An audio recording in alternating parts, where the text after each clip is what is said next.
Hey, lighten up, jerk! So, anyways, so obviously your world travels have helped you in your jewelry design. So why don't we talk a little bit about your world travel and to give us maybe some advice on traveling, maybe some of the and experiences that you've enjoyed. But why don't we start off with as far as preparation for traveling, like what if someone is traveling for the first time, what would you tell them is like what how they should prepare themselves? I love this question. So whenever I decide to go to a country, what I do is I do a little bit of history research in that country, right? And then I learn a little bit of the politics as much as I can. And what I do is I try to learn the language as much as I can as well, right? I try to see what is appropriate for a woman to be wearing, right? Yeah, definitely. Because that implies the safety, right? My safety, which is extremely important. And so those things I research ahead of time. If I don't have that much time, then I'm going to learn as much as I can. For example, when I was going to Israel, I think I planned the trip maybe a day or two before. And I didn't have much time to do all this research. But during my flight there, I sat next to this lovely, lovely, lovely Israeli couple that literally gave me an entire list of words that I needed to know, numbers like 1 through 10, like different places I should visit, like things I should, worry or care about, like the culture and like all these different things, where when I was walking around in Tel Aviv, I was able to roam by myself because I knew exactly what to ask for. I knew how to say like, oh, where is this address? Where is this street? And I would give them the number in Hebrew. When did you go to Israel? I went there, I think, like 3 years ago. Oh, cool. Yeah, I went there 2005. Oh, I loved yeah. it there. Tel Yeah. Aviv, great. Yeah, That is a lot one- of them speak English, though, right?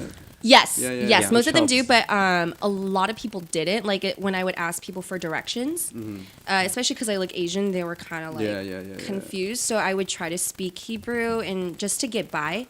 And the streets were all written in either Hebrew or Arabic, right? Okay. Yeah. So I taught myself how to read Arabic.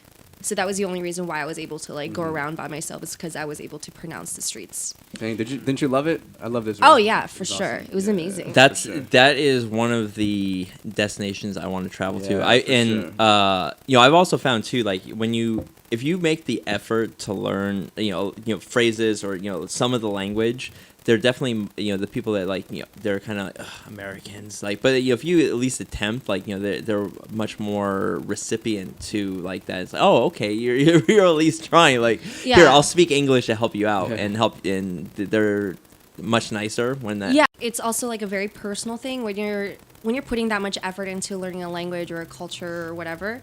Then you're understanding that you don't know anything, right? Then Right. you're understanding that you're there to learn, right? You're putting yourself in that mindset. And so when you're traveling, you're like, I'm not better than you. That mentality kind of goes away because you realize that you're not, because you don't know as much as a local person or as much as you do about your own country. So yeah, you're absolutely right. I think it's like really great for the other person and for locals to have different perceptions on Americans, because sometimes it's not the best. But not only that, you realize, and within yourself, you're like, wow, like I am dependent on your kindness. Like I am dependent on like who you are as a human being and like connecting on that level, and not like just as a tourist or you just as a local, right? Like it's a different attitude and mindset, and they feel that energy. Right. They right. feel For that sure. vibe, right? So in my travels, I've had so many different conversations with people, and a lot of people that I meet tell me that like I never talk to tourists. Ever. Like, I don't talk to tourists. I don't deal with tourists. I don't talk to them. I'm not friends with them. But my approach is very different.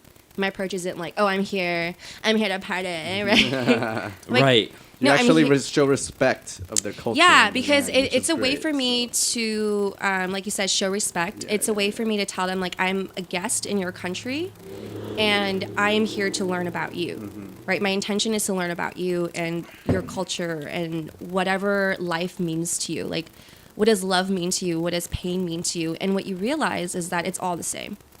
Like, we're all the same people. Like, we have different backgrounds. We have different educational backgrounds. We have different cultures and languages. But at the end of the day, we all feel love. We all feel heartbrokenness. We all feel loneliness. We all feel confusion and brokenness, right? And we have this desire to connect with others. That is all, like, that is common wherever you are in this world. And you get to that point when you have this attitude saying, like, I'm a guest here to love and respect what your country has to offer. And that attitude in itself, like, opened so many doors for me, right? So many doors for me. And I'm so fortunate for that. Yeah, because I always hear those. Being in the military, you hear a lot of the horror stories of just because we employ a ton of people from all over the United States, wherever. Some that are have never been outside of like their city and like their whatever state they're from, and they don't necessarily assimilate very well to like when they have to go abroad. And so it was one of those things, like whenever I figured like whenever I do travel, because eventually that's going to come, like I want to go to like Korea, I want to go to Japan, I want to go to Israel, but it's like you don't want to be the guy or whoever to go over there and it's like, well, I'm an American, or whatever. Yeah. Right. You want to be able to with entitlement and all right, that. exactly, because we can do that here. That's fine. Like I'm definitely very brash and outspoken here in this country, but when I go to someplace else, I want to make sure like I'm making the attempt to at least know some phrases that I can use. Israel will be a little bit easier because I know a little bit of Hebrew.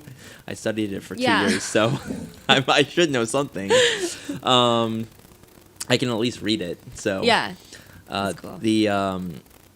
But yeah, just being able to show a little bit of respect, kind of just be meek in a sense where you're not kind of being brash and just being humble, and I think that you show a little bit of respect to them. It goes such a long way.